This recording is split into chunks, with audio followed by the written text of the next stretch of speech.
أين دلنا؟ أين خوفنا؟ لماذا تغيرت علينا الدنيا؟ أقول نحن الذين تغيرنا وليس الدنيا تغيرت. الدنيا ثابتة وتبقى كما هي وعما قريب ستفنى، ولكن النفوس والقلوب هي التي تتغير. الواحد منا لو عاد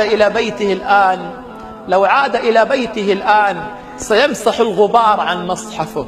والله أكاد أجزم لو أننا عدنا جميعا إلى بيوتنا سنمسح الغبار عن مصاحفنا، لكن لا أجد واحدا منا وأنا منكم سيجد غبارا على جواله. أكاد أجزم ألا نجد واحد منا سيمسح الغبار عن هاتفه. مقاييس كثيرة تغيرت. ربما الواحد منا يغتاب فلان وينام دون أن يطلب السماح من أخيه. ربما الواحد يهتك عرض صاحبه أو جاره أو أخيه ويذهب إلى النوم وكأن شيئا لم يحدث.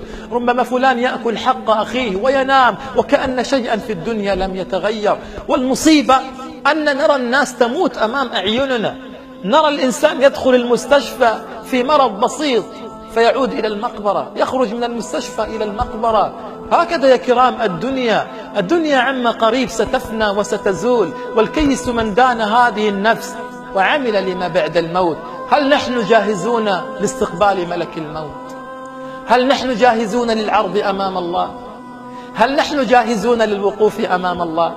لو حل ملك الموت ضيفا علينا هل سيكون هذا القلب جاهز لاستقبال ملك الموت؟ هذا السؤال لا أجيبه عنك ولن تجيبه عني. هذا السؤال لن يجيبه الواحد إلا عن نفسه بصلاته وبقيامه.